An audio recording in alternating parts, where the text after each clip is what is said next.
Congo. Muri Congo hari kuvugwa ko hari kubera imirwano ikaze ya M23 aho ishyamiranye n'ingabo za leta za FARDC, harimo n'umutwe wa Wazalendo, hakaza Maimai, hakazamo n'ingabo z'igihugu cya Tanzania.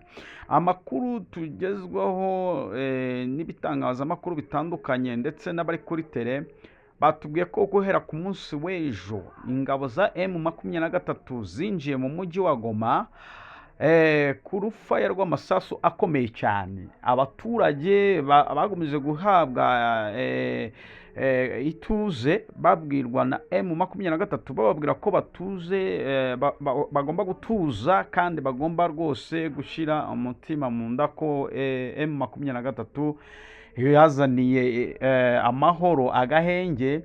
Ariko tukongera tukumva urusaku rw'amasasu ku baturage batuye hano za Gisenyi, za Rubavu, aho ibisasu bya FARDC ndetse na Wazalendo bagaragaye ko bari kurasa mu Rwanda, ariko u Rwanda rukaba rwabipfubirije mu kirere.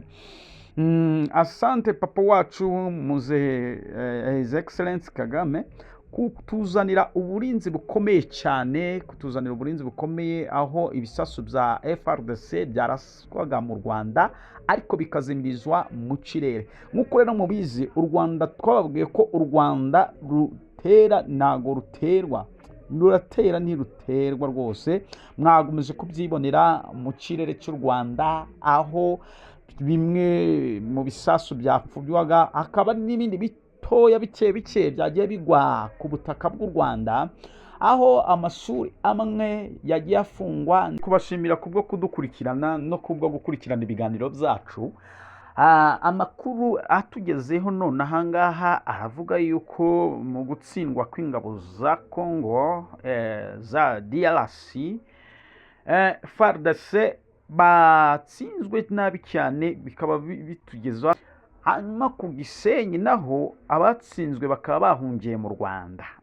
Abatsinzwe bahungiye mu Rwanda nk'uko mubibona, bakaba barasa ibisasu kandi bakaba baje rwose, mbese ubona ko batsinzwe, ariko igisirikare cy'u Rwanda kikaba kiri kurwana ku baturage, aho bamwe bavuye mu byabo bagahunga bakajya kure y'umujyi wa Gisenyi, ariko igisirikare cy'u Rwanda kiriyo kiri kurwana ku baturage. Bakomeje tubona abarwanyi benshi cyane ba FARDC ku ruhande rwatsinzwe baza mu Rwanda bakwiye intwaro, ndetse bakomeje kwiyongera, ndetse bakomeje, ubwo twababonaga bari abasirikare bagera mu 114, ariko bikaba bivugwa yuko uko biri kugenda byiyongera, umubare uri kugenda urutaho kuba munini cyane, kuko